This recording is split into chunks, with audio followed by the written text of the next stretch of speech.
Os 3 exercícios mais lesivos às mulheres. Se você ainda não me conhece, muito prazer, eu sou Eleonora Morita, personal das mulheres.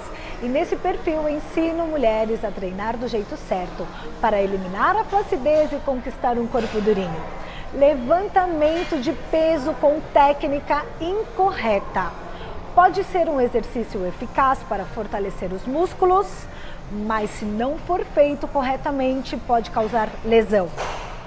Exercícios de alta intensidade sem acompanhamento de um profissional ou exercícios de impacto que podem ser muito exigentes para o corpo e, se não forem feitos com a técnica adequada, pode causar lesões articulares.